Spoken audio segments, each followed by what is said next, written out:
Well, thanks very much for the invitation, and thanks very much for the very generous introduction. So I will talk in some detail about the contact tracing app story, really going back to the work before the contact tracing app and why we looked at it as a promising intervention and some of the learnings for the future. So just a quick note, Marcel's already mentioned this. The talk will be disseminated, but I've got a few slides which are fine for sharing within the scientific community, but we're not quite yet there in terms of sharing them publicly. So I've indicated these in terms of tweeting and in terms of potential conflicts of interest. Financially, the work was funded through an academic grant and contract from the UK Department of Health and otherwise with some research funded from core funding from Oxford University early on.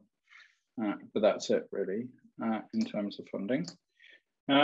So this is my research group. So just maybe a bit more recent history. So I used to be part of the outbreak response unit at Imperial College that did training in epidemic modeling and outbreak response, and also was involved with the World Health Organization in providing capacity analytics for responses over the years. When I moved to Oxford about 6 years ago, I decided to work differently, and this is the research team at the top, and we took more of a, if you like, to take an analogy, a full stack solution. So we worked on sort of much more one problem, which was HIV prevention, and we looked at sort of with partners, public health and clinical partners, we looked at particular settings from multiple perspectives. So we have a pathogen sequencing lab and develop high throughput, cheap multi-sequencing capacity that we would link together with mathematical modeling and agent-based simulation and statistical modeling. And we also had a comms part of my group, which was focused on producing fact sheets for policymakers, communications for policymakers, and also for participants and community members.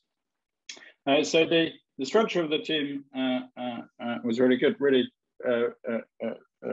is, but during COVID was challenging because obviously, you know, the COVID was an immeasurably bigger problem. So what's happened really is that we've ended up slightly fragmented with people working in these different areas. But it's been, and I'll talk about the contact tracing apps, but members of the team have been part of the sequencing protocol, or the mathematical modelers within the team have been working with the NHS and Department of Health with modeling, and sometimes we've managed to come together for some of those pieces of work.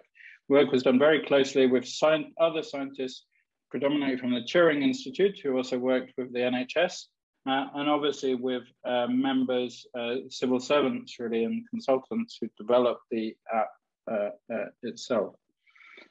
For me, the history of thinking about contact tracing goes back to my first postdoc when I was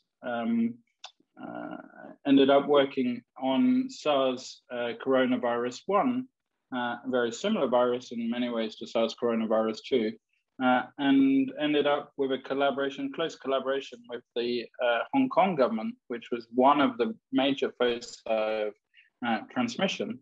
And one of the pieces of work that we did coming out of that was to understand sort of what some of the determinants were for the sort of feasibility of contact sort of test and trace type interventions, and highlighting that though the virus was quite infectious, major super spreading events, an R0 of sort of 2 to 3, so arguably an R0 sort of slightly higher than SARS coronavirus 2 right at the beginning, that what really helped with containment was that it was quite slow, and most transmissions occurred after people developed symptoms.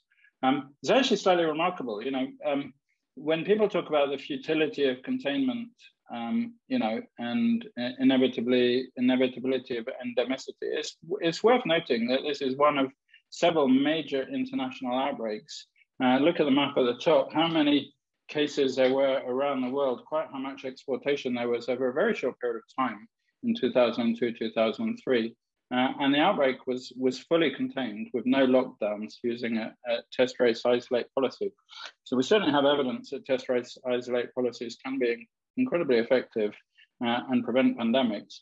And I think what we understand now, more than we understood then, is just how important that early containment is, because obviously, you know, if it had mutated, varied through variants of concern to become more transmissible and less virulent, then it would have caused a pandemic. And I think a lot of pandemic preparedness was shaped by the fact that certain countries took the view that this was an incredibly close shave, incredibly close to a disaster, and invested accordingly year after year with containment activities. And other countries didn't take that lesson. And I'm hoping that one of the lessons, you know, just as is that most countries should together have a system for containing early pandemics. That was not the case at the start of SARS coronavirus 2. And to be fair, the virus was different. So we knew going in that contact tracing was a key public health intervention, but we and others, very, you know, a remarkable success for epidemiology. A whole series of papers came out, and then meta-analyses of these papers came out, showing a very consistent signal that one of the defining features of COVID is that about 50% of transmissions occur before symptoms.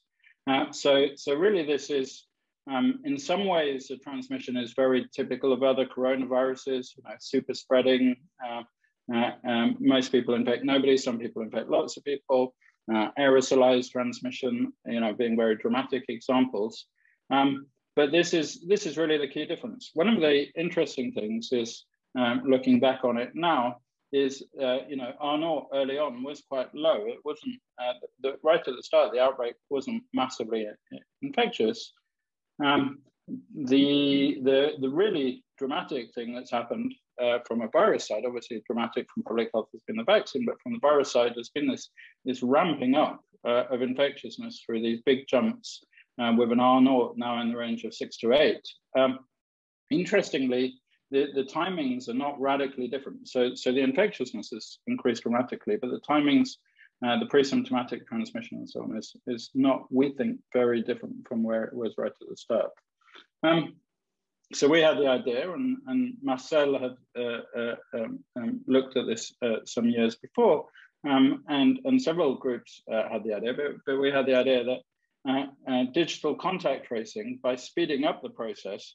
So first of all, we were quite depressed looking at these data in February last year, thinking contact tracing was hopeless. But we had the idea that by speeding up the process, if the problem was the speed of transmission, if we could speed up and scale up the contact tracing process, then we could make more of a dent in the transmission dynamics. So we put this very simple schematic. Originally, we didn't, you know, my group, we're not technologists, so we didn't really focus on whether it was Bluetooth or not. But after a couple of meetings, I think people very quickly came to the view that Bluetooth was going to be the best way to do the digital contact tracing, particularly with newer phones having low energy Bluetooth. The initial development was frenetic. So we presented our preprint on the 5th of March, put it out on preprint servers, shared it with our funders, initially the Bill and Melinda Gates Foundation, who shared it with Google and Apple, and we shared it in the UK. The message we got sort of over the weekend was that we should develop the app within the UK. So on the Monday, on the 7th of March, a large team was assembled by the digital division of the National Health Service, NHSX, who started developing a contact tracing app, and actually had a prototype, I think, within about a week. Several other teams had also done that, and over the course of the first couple of weeks, these teams sort of started talking to each other, sharing code and so on. Where things got very complicated for us was later on, sort of Google and Apple are initially not supportive, but then saying, coming in with sort of suggestions, and that actually created a dynamic where things then slowed down a lot as we resolved, I think, really important and difficult questions, but they needed to be resolved politically rather than scientifically or epidemiologically. So this is really the picture at the bottom is if you imagine an individual sort of progressing to symptoms, the problem is that by the time the person's symptomatic, let alone tested and confirmed positive, they will have done about half of their onwards transmission. And therefore, if you want to break the chains of transmission, really you're in a situation where every day counts in terms of being able to find individuals. And we knew from the experience of manual contact tracing in the UK that the teams that did this very thoroughly, but it could take a week or two to investigate a single case. And in fact, one of the earliest cases, I think, was somebody who'd come back from Singapore through a skiing holiday on the French-Swiss border and ended up in the UK. And that individual case was investigated for a couple of weeks. Of course, there were many other, we now know there were many hundreds of cases happening at the same time.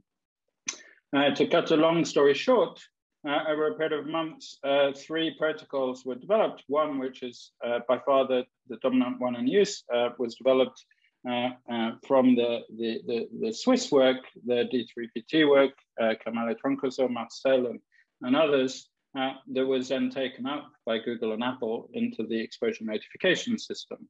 The European code, which was originally a wider collaboration, the PET-PT collaboration, has ended up as the algorithm used by the French app, and the original NHS code is used in several countries in the Herald protocol, and is now also been merged with the code being used in Singapore. So we now have really 3 protocols, of which one, the top one, is by far the most common.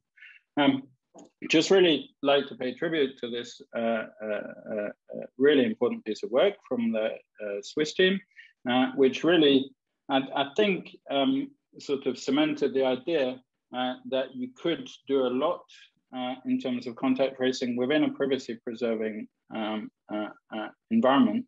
And I think the privacy-preserving kind of conceptually changes lots of ideas about sort of consent and voluntariness, which are very important, I think, within a sort of surveillance and digital space. And I'll come back to some of the points.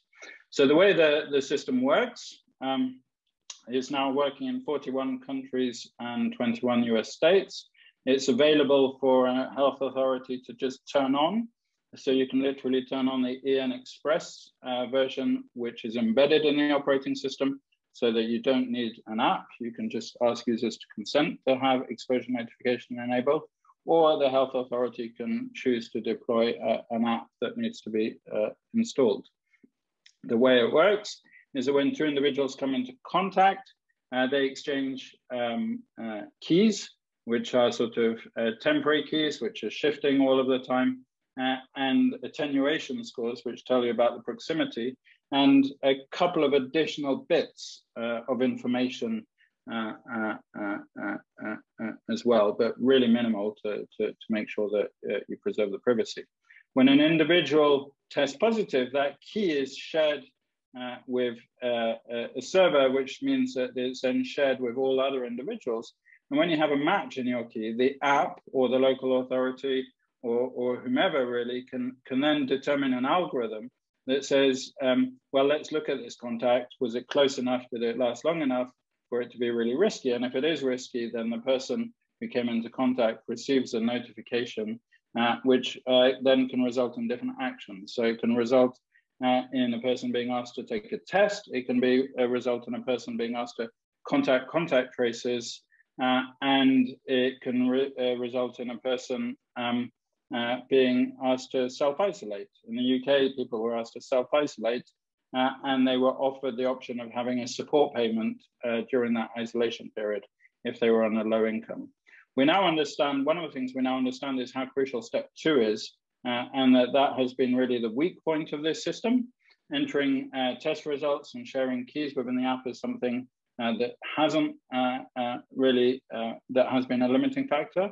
We had a situation recently in the UK where we changed the text messages and we saw a sudden drop, and that was restored. So we understand that test, a lot of thought, I think, needs to go into, and it really relies working very closely with test providers who were placed under incredible strain during the epidemic. One of the insights into contact tracing, so I think we, collectively as a community communicated quite well what contact tracing was for. One of the things which I think has made contact tracing difficult is that, as presented, it's purely an altruistic thing, right? You're infected anyway, and you're notifying others so that they can do something about it. Now, in my view, actually, that sort of, and being notified is a real pain, particularly if it means, it's going to limit your movements and so on. So it's a pretty negative thing.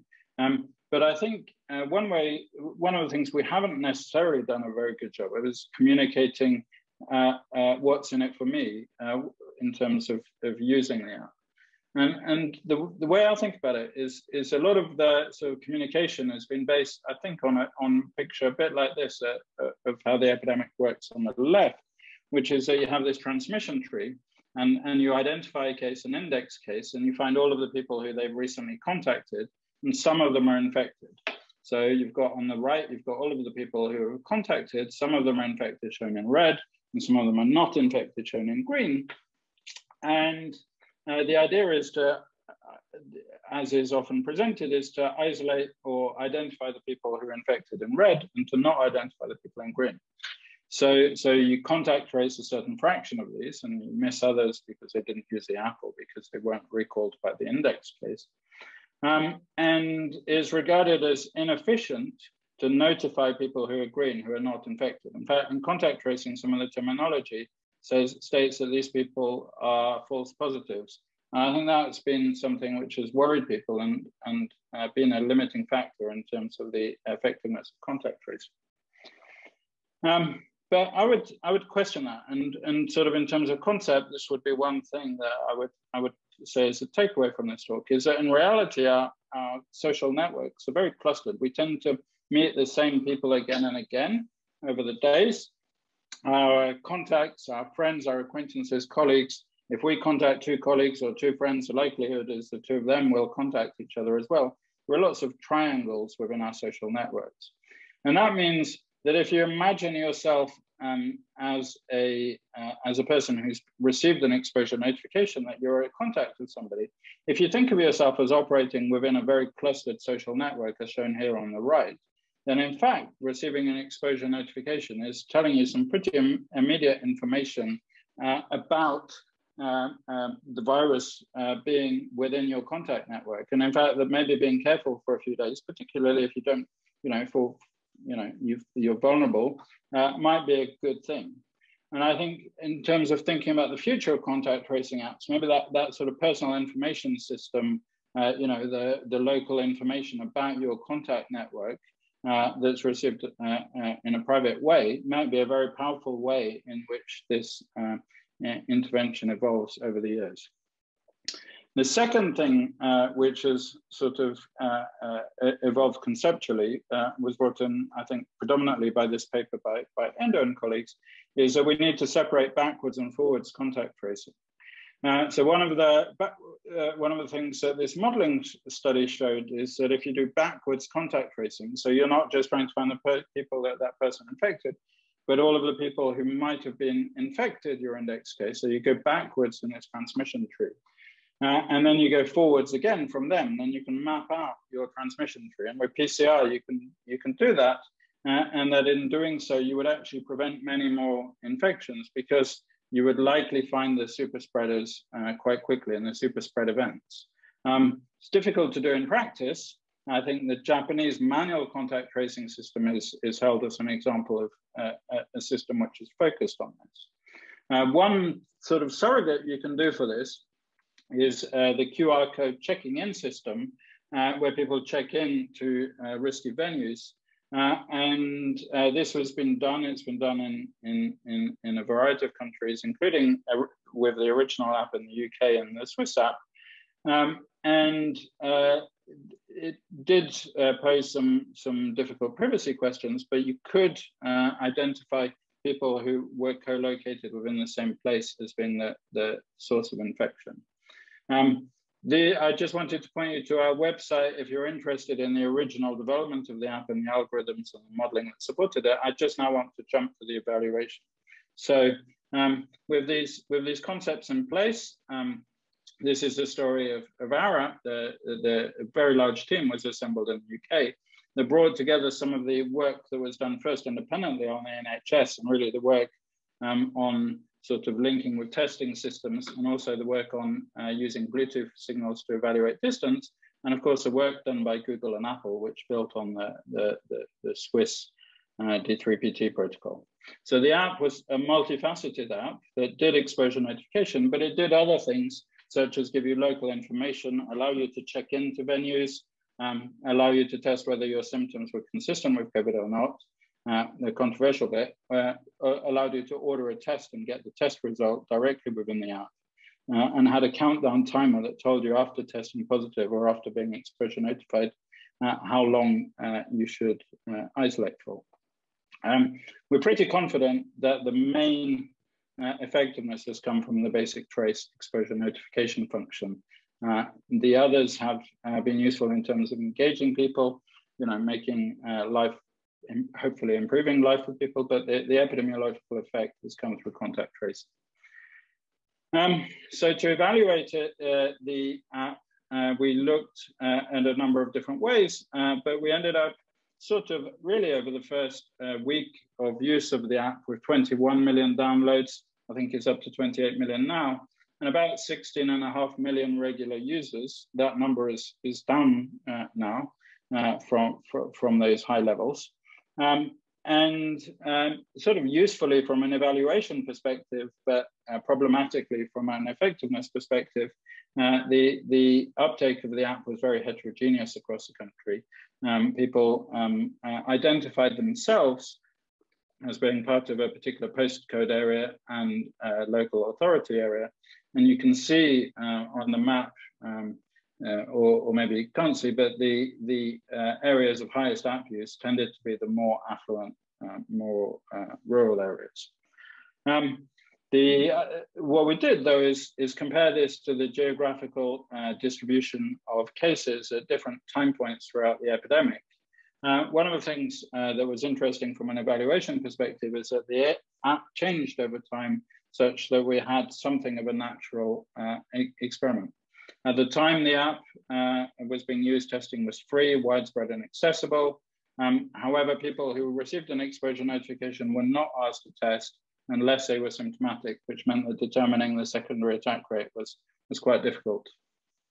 I'll skip over this. So just on this point, so people received a notification, told them to begin self-isolation, and they were told actually not to test unless they were symptomatic. Despite this, 6% of users who did receive a notification entered a positive test. This is an important number because it sort of validates the use of this technology as being comparable to manual contact tracing.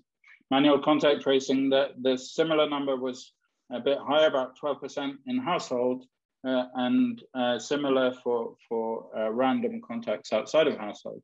Now, because there were lots of people receiving notifications, we were quite confident that this was not just exposures in households. So in fact, showing the comparability of this number compared to manual contact tracing is an important validation step. This is really interesting in terms of figuring out sort of comparing and really seeing the synergies between app-based contact tracing and manual-based contact tracing. One of the reasons the app-based contact tracing had a big impact in the UK was that manual contact tracing was quite poor, to be honest. Manual contact tracing, people were asked to name contacts, and they typically didn't name very many. About a quarter of people named nobody as contacts. And only 1.8 contacts were named for individuals, 1.2 of which lived in the same household. So manual contact tracing, despite the fact that only about a third of people were using the app, resulted in 4.2 contacts being notified and being notified fairly instantly. So it was definitely reaching lots of people who were not being reached by manual contact tracing. We have no idea about word of mouth notification, which may or act synergistically with this as well. Thinking about cases prevented, this is a complex question. We took two complementary approaches. The first approach is to think, well, you've notified a certain amount of people, what's the probability that they go on to test positive, and how many chains of transmission do they prevent? And that's kind of the direct effect of the intervention by breaking chains of transmission. Now, version 2 is actually taking into account the whole effect. I've shown you that from a network effect, we expect actually the app to be somewhat protective of individuals. It's useful to be isolated if your network is saturated with infections. So we expect the total effect of the app to be greater than the direct effect of the app.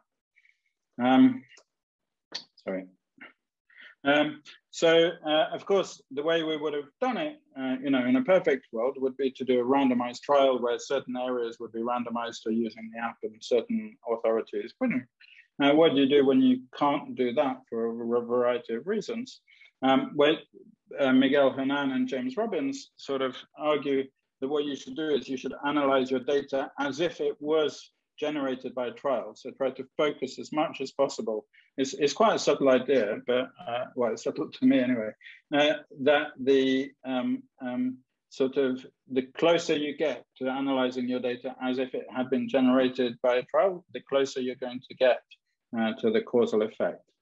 So the way we interpreted this is basically, instead of doing a regression of cases versus app use, which would have been heavily confounded, what we did is we looked to the local authorities and we said, well, first of all, local authorities that are next to each other are more likely to be similar than local authorities placed anywhere in the country.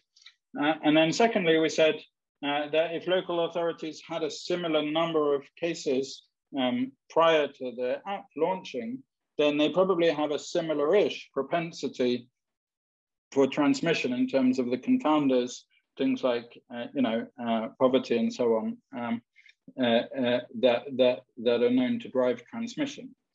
So we didn't look at unusual local authorities, such as the purple one right over to the east. So we only compared pairwise local authorities that were at a similar phase of the epidemic when the app was launched. And we looked in the difference in log cases, and we also adjusted still for things like poverty, rural and urban score, and similar. So when we did that, we got the estimate on the bottom row here, which is that the app had prevented over the winter wave somewhere between 15 and 33% of all cases, maybe 24% of cases, and just up to the period before Christmas, before the winter lockdown, of the order of 600,000 cases prevented, and 8,700 deaths prevented. Of course, this estimate might be subjected to residual confounding. It's not a population trial, but nonetheless a significant effect. Interestingly, it does appear it was a larger effect in some ways than we expected, but it is in fact consistent with what the modeling had suggested prior to the launch of the app. The direct effect, if you like, which is just the infections directly prevented by people being notified and downwards chains of infection, is about 279,000 cases averted, you can see here.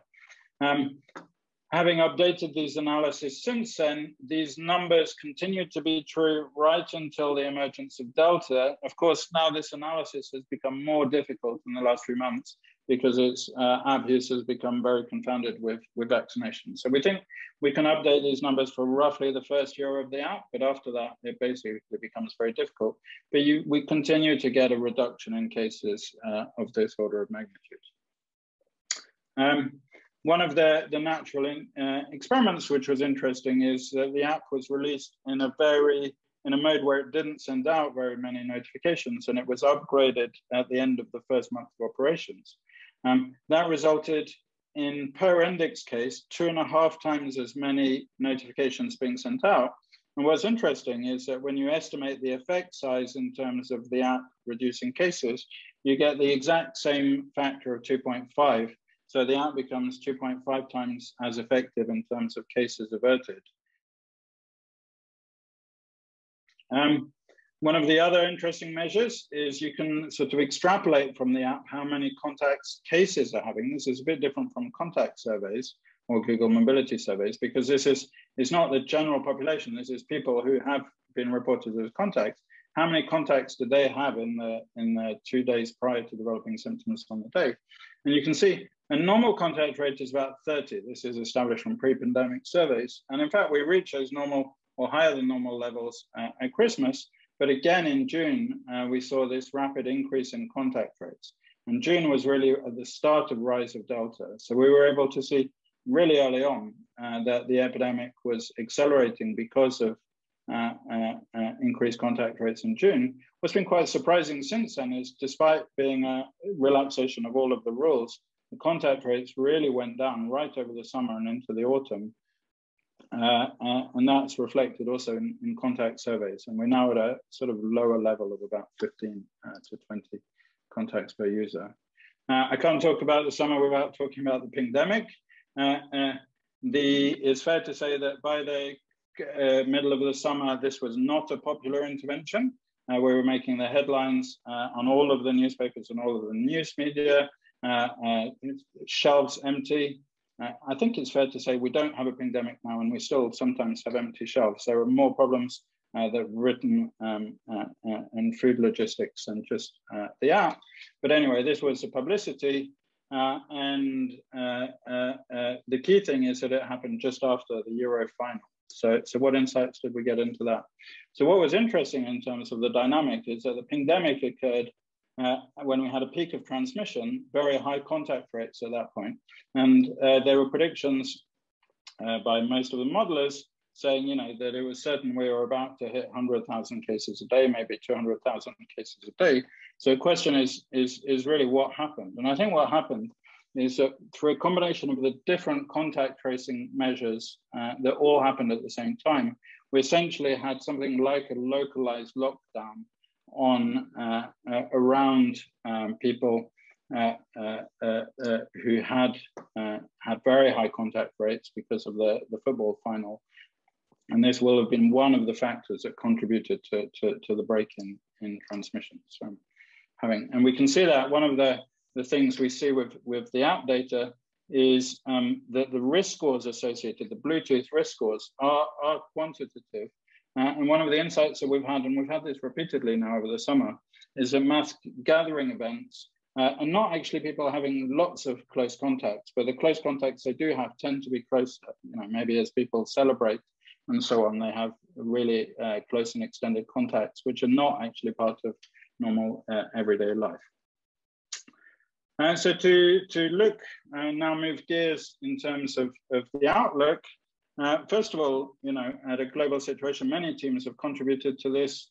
I've focused on our team, but there's been sort of work in many countries, and it wasn't granted starting off this that it was possible to even develop a privacy-first trusted system. We've seen a proven potential for supporting and enhancing test, trace, and isolate system. It has a solid adoption base and prevents infections. The main benefit is the breadth of tracing. We found out, certainly in our setting, that individual recall of contacts is not good, and automated systems outperform humans on recall of contacts. However, there are many limitations, things to improve. Internationally, integration with testing is variable and often poor. Integration with manual tracing is very rare. So both Singapore and Switzerland have the policy that when you get notified, you should contact contact tracers. Very few other areas have done this well. Backwards tracing is not used very often or very well. There are other contact tracing apps out there. Many Asian app deployments may have been much more effective than what we document, but they're really hard to evaluate within the context of an overall successful containment policy. When you do everything and you have 0 or very low levels of COVID, it's very hard to attribute that outcome to any particular intervention. I would say of highlights, it's somewhat remarkable that in Singapore, there's 98% adoption of the app and device combo. It would be worth understanding what effect that has had. And the Indian app was developed, Arigya Setu was developed in a very different way with active learning and involvement of outbreak teams. And I would be very interested to see an evaluation of that. Going forwards, I think we've seen this a bit too much as being the province of tech, but things like specifications, design choices, and ethical quandaries should also be evaluated within a public health and human rights framework. So contact tracing, kind of stepping back a bit, contact tracing is a complex intervention, and we've only digitized part of it. And we need to make sure that we don't lose the benefits of manual tracing. And we either think about how digital solutions can help those other aspects. So we found forward contact tracing and case finding. They both have limitations, but both manual and digital solutions are really good. And backwards tracing is very effective when done well, but is very resource intensive. Digital backwards tracing can be done in theory, but has been very limited in practice. Learning about transmission risks and prevention. Some of the key papers we have on vaccine effectiveness and so on are from manual contact tracing studies, and we don't do that within digital contact tracing. Providing data to investigate outbreaks and persistent sources of infection. Sometimes it's good to identify where transmissions are happening, you know, if it's particular bad employers, bad factories, or if it's particular, you know, it's important to know, should we be closing bars or should we be asking people to work from home? We need that kind of information because that's the information that people need to do what to do. At the moment, that comes from manual contact tracing. And also contact tracing is actually a human contact where you support people who, you know, may find the whole process quite distressing. And if it's done well, manual contact tracing can be associated with community health work, a very positive intervention. The app, you know, some people interact very well with apps, but I think not enough thought has been put into that side of things. And then just thinking about the future, COVID, on the one hand, is a one-off. On the other hand, it really isn't. It's sort of one of the most extreme manifestations of a continuous process, which is this continuous viral chatter. We've seen repeated outbreaks, and it's interesting, you know, outbreaks may give rise to individual cases, may give rise to individual outbreaks or to pandemics. And the earlier and the more effectively we can intervene in this chain, the less likely we are to have things like COVID happening too frequently. So just to step back a little bit, if you think about other interventions recently, so this is Ebola. Ebola went on for, you know, nearly a year really before it was eliminated, resulting in very large weekly case counts in 3 countries. Test, trace, and isolate was a key part of the intervention, and it's amazing how disseminated the epidemic was. Contact tracing for Ebola was a very rich intervention, and it was embedded in these very sort of forms that collected lots of information. So we sort of looked at them as part of the WHO analytics team. But some of that information was really vital in terms of pinpointing, you know, where and how transmission was happening, and really emphasizing the role of personal protective equipment in hospitals and safe funerals in terms of reducing transmission rates and containing Ebola. So, you know, thinking through more broadly what, you know, where the opportunities are positive for digital to help and where they might not be. It might be that actually what the WHO is focused on is on digitizing the process of entering these forms rather than on digital contact tracing. Another recent example, ongoing example, is MERS coronavirus spillover. it does result in frequent human-to-human transmission. You can see phylogenies there, lots of blue cases. These are human cases, outbreaks. Those outbreaks have been self-limiting, but it's a coronavirus with 20% mortality, and according to this paper by Justin Lissler and colleagues, with a case attainment of 50%, maybe not that different from COVID. Infections in children is rare, but 90% asymptomatic. So the question is, these outbreaks clearly benefits us all if they're contained early.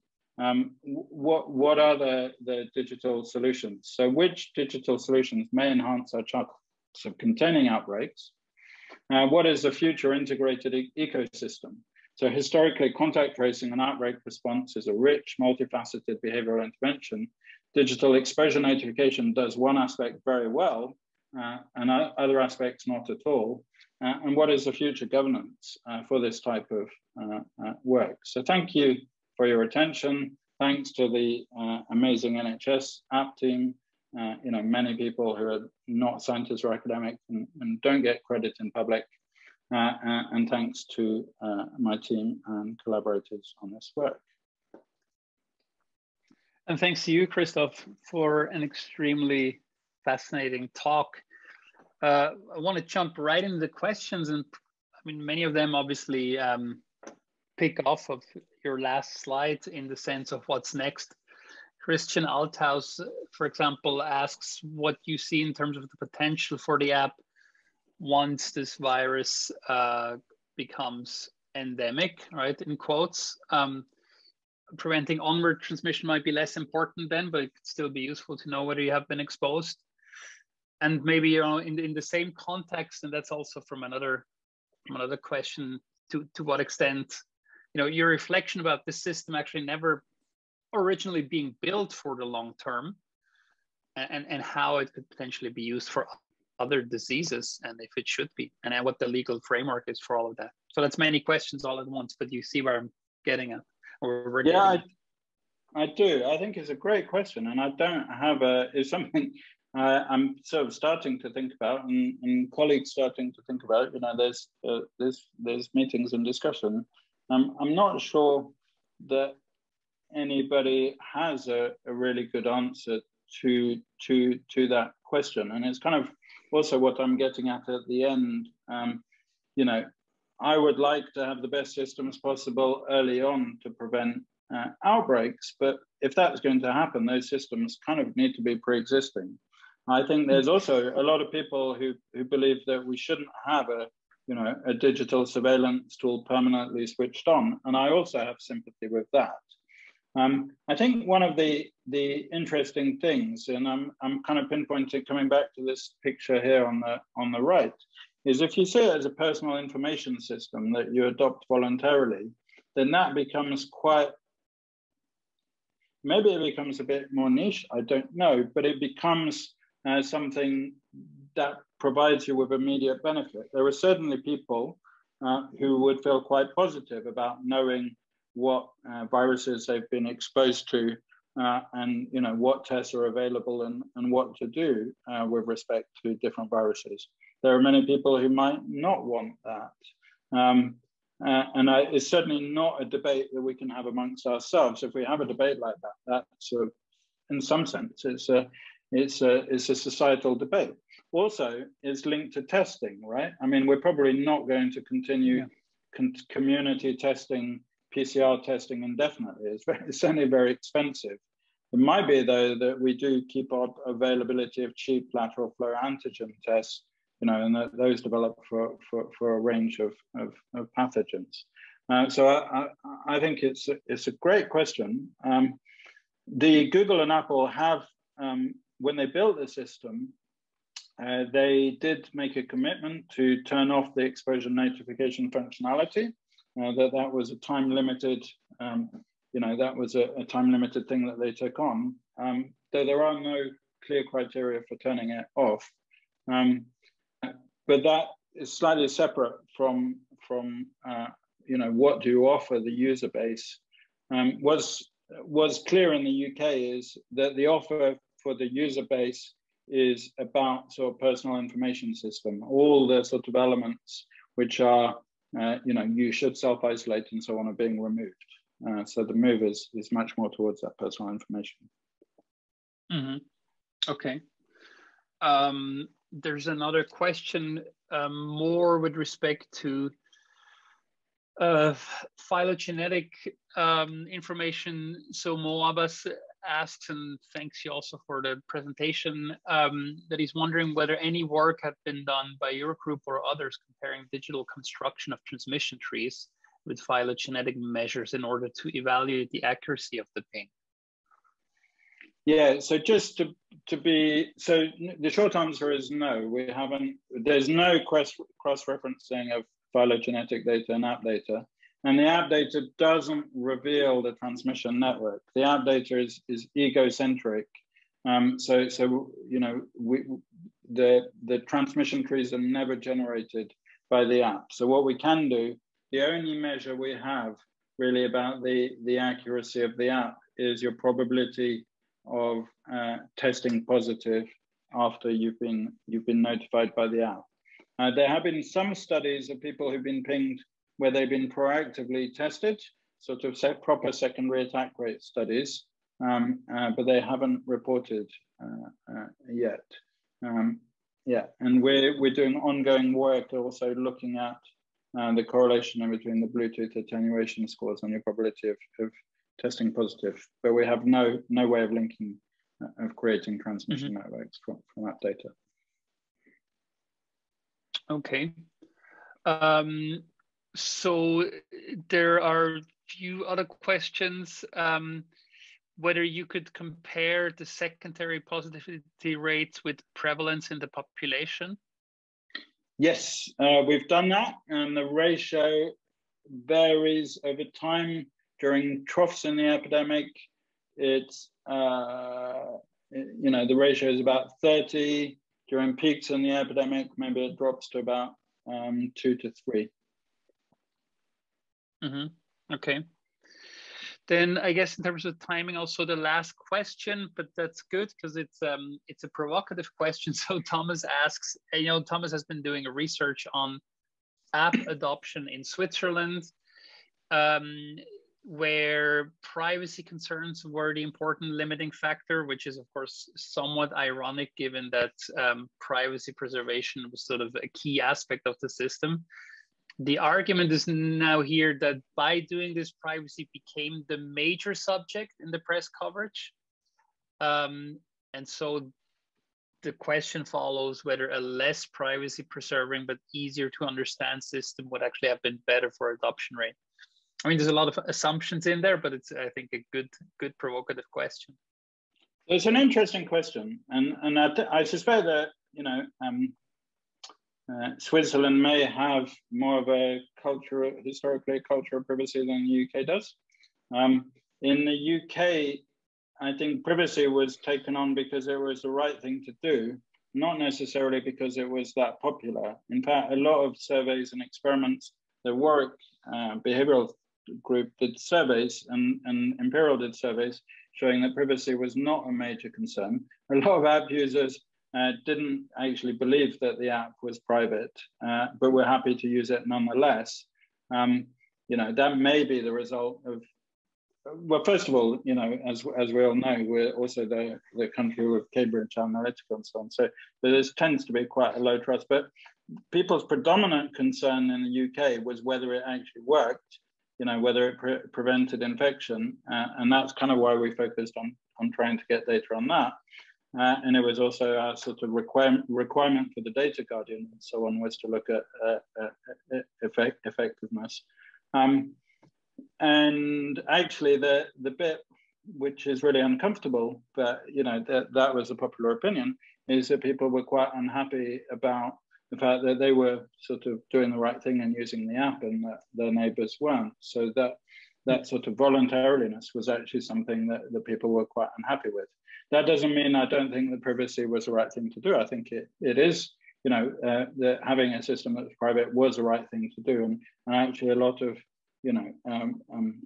there was a lot of political discussion, I think, was focused on the long-term implications of having a system like this, and having it private was the right thing to do. And certainly there were privacy campaigners who felt very strongly and who were very effective in communicating that. But it's, I don't think we actually have any evidence that it particularly affected adoption one way or the other. Though who knows? Yeah. We've not really done a counterfactual real world experiment. You know, what people say in surveys and then how they feel about it in reality is a bit different. Yeah. Okay. I'm going to take the privilege and just ask a last quick question. Is when you publish these results on the efficacy of the app in your paper here, did you notice any change of the dynamic in the UK in terms of how this app was perceived? Yeah, so I would say it was so one of the things I